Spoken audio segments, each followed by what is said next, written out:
For more on all this now, let's bring in Colonel Pnina Sharvit Baruch, a senior researcher at the Institute for National Security Studies. Pnina, good morning to you. Thank you so much for joining us. The IDF assassinating all of the top commanders inside Palestinian Islamic Jihad in the Gaza Strip. And in your opinion, did the IDF accomplish its goals in this operation? Yes, I think the goals were limited, and they were focused on the Islamic Jihad, and they were focused, first of all, on stopping an imminent threat that this organization was posing to the citizens of Israel. It started in the West Bank. They are conducting a terror campaign for a long time now, and a lot of activity has been done in the West Bank to stop and to arrest those involved in these terror attacks.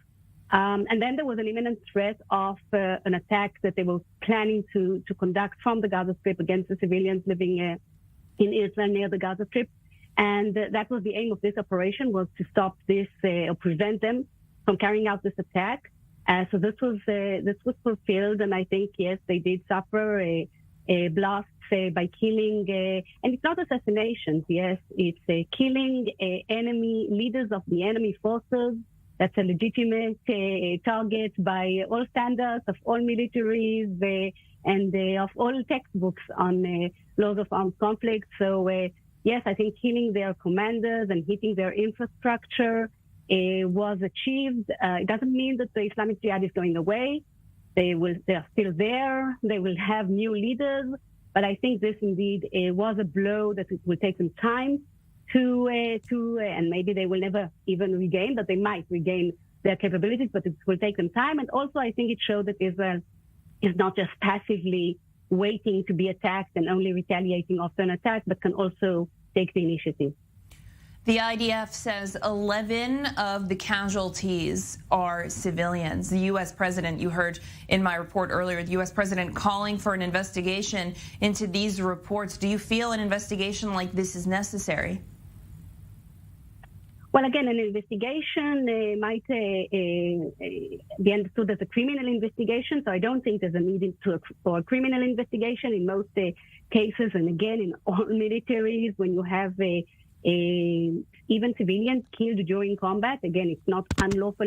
It doesn't mean that something illegal was done, because it is understood by the laws of armed conflict that when you carry out military operations in a densely populated area against legitimate targets, civilians might get killed, and that doesn't mean that the action is unlawful.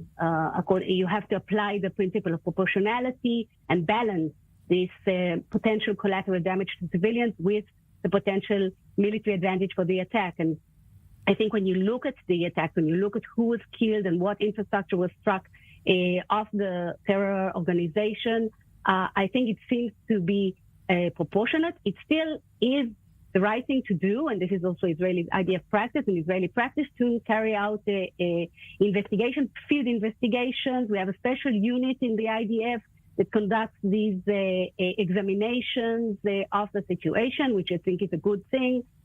First of all, to understand exactly what happened. Secondly, for lessons learned, to see for next time how we can maybe avoid the casualties even further, or if we did things correctly, to continue and do the same thing as we should. And I think it is also important to show the world, and we know that we are under the watching eye of the world, maybe in this case, a little less than usual, but still that Israel did conduct itself according to the laws of armed conflict, conducted itself in a moral way, in a legal way. So I think these kinds of investigations are a good thing to do. And I think in this case, it's also good to demonstrate to the world how the restraint that Israel used. I saw yesterday clips of the IAF, the Israeli Air Force, halting attacks because they saw that there are children around, and they stopped an attack against the senior Jihad Islamic operative that was killed later. So you see the restraint that was used, and it's good to demonstrate it, to show it outside. And also we saw that most of the civilian casualties were actually happened in attacks by the Jihad Islamic, by them firing the rockets that fell short and fell inside the populated area in Gaza. And those were actually most of the casualties the civilian casualties on the Palestinian side were the result of Palestinian fire.